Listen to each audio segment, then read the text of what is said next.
Sawadee-ka, and welcome to Thailand News Update. In today's news, no travel cutoff date for travelers approved to enter Thailand under both the Test and Go and Sandbox schemes. Updates on the TUI Nordic and its flights to Phuket, and temporary camps set up in Thag district for Burmese victims fleeing the military junta in Myanmar. All that and more coming up.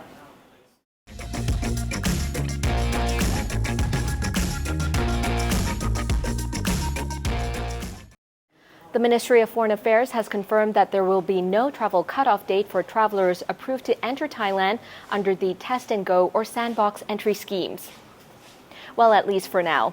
Although the Test and Go and Sandbox entry programs will be reviewed on January 4th. Following the decision to close Thailand Pass registration for the two schemes, the government announced the last group of approved travelers would arrive on January 10th.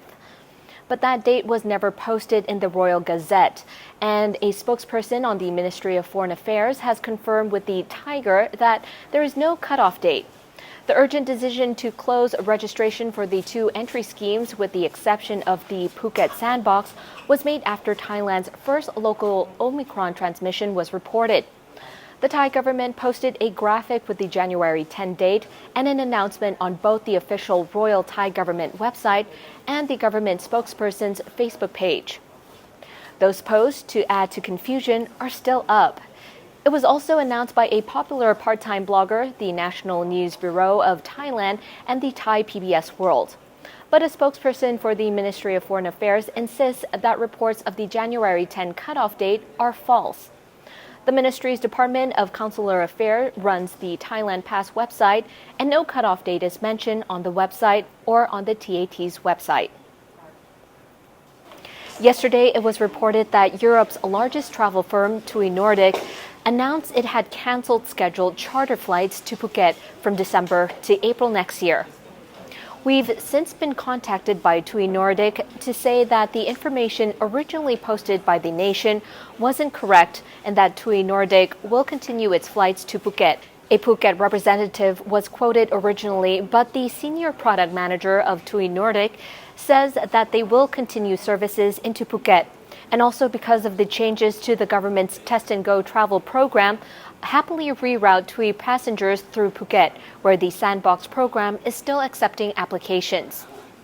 Customers that have booked holidays outside of Phuket will be contacted and offered to change their holiday to Phuket instead, and for the ones that had time to fill in Thailand Pass before the restriction changed, their holidays remains unchanged. At the same time, the acting president of the Chonburi Federation of Tourism Industry is urging Thailand's tourism authority to turn Pattaya, Koh Samet, and Hua Hin into sandbox destinations to keep tourism alive from the impact of the COVID-19 pandemic. He says that small businesses began to reopen as the government declared a test and go scheme on November 1st. But now they are likely to close down again and shut down permanently, according to the acting federation president. The governor of Thag province bordering Myanmar has organized 4 temporary camps supporting victims who continue to flee the escalating violence between the Burmese military and the armed wing of the Karen National Union. The camps are all located in Masod districts of Thag, spreading to 4 sub-districts including Metao, Meku, Mahawan, and Phop Phra in Thailand's northwest. The governor announced that around 5,358 refugees who fled to Thailand will stay in a safe area until the situation improves. Thailand is providing humanitarian aid by preparing food, drinks, and clothes, as well as medical care for the refugees. Reports say measures to prevent the spread of COVID-19 are also being practiced. Some of the refugees say the Burmese military's recent string of attacks in the Karen territory by the Thai border started on December 15. Bullets have been found on Thai soil, and Thai soldiers have made a series of smoke warning shots as a signal to the Myanmar troops to be careful near the border. Some Thai residents living along the border are concerned about the violence near their homes. Many have left their houses to live with their relatives in other areas and are waiting for the situation to stabilize. Whilst the TAT, private sector, and the BMA prevaricate over New Year celebrations in and around Bangkok, Preparations are in full swing for New Year's countdown on Phuket, with Italian tenor Andrea Bocelli now confirmed among the performers who will appear on stage to ring in 2022. Phuket has been given a reprieve with its Sandbox Program, the only way you can currently apply to get into Thailand without doing an in-room quarantine. The Amazing Thailand Countdown 2022, Amazing New Chapters at Phuket, will proceed at Sapan Hin under strict COVID-19 control measures, according to the Tourism and Sports Minister Pipat Rashakit Prakan.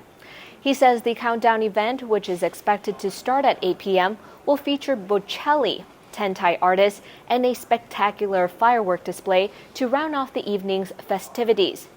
All attendees will be required to show proof of having at least 2 vaccination shots and a negative COVID-19 test result taken no more than 72 hours prior to entry. The inclusion of the renowned Italian tenor is a curious addition to the usually raucous Sapan Hin New Year party, usually a local affair with Thai rock and country bands. Regionally, Australia has reported more than 10,000 daily COVID-19 cases for the first time since the start of the pandemic, amid the rapid spread of the Omicron strain in the southern continent. The most populous state, New South Wales, recorded 6,324 cases yesterday, with 55 in intensive care, among 520 people in hospital.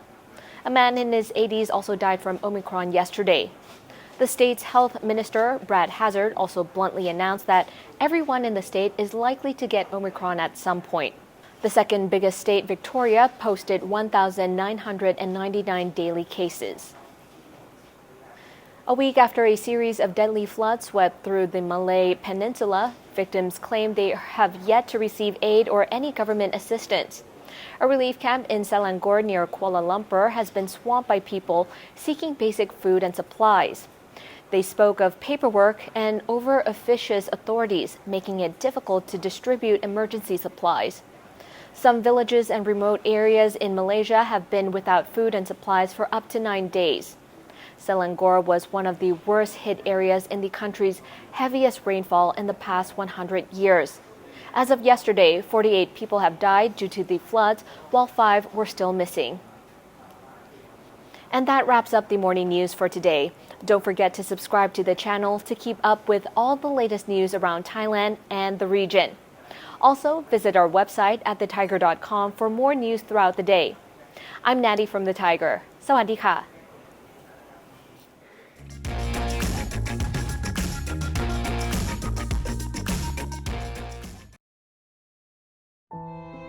Tim was sad.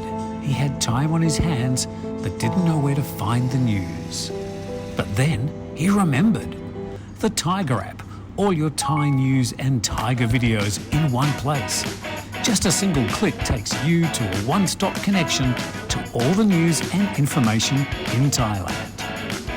Now Tim is happy.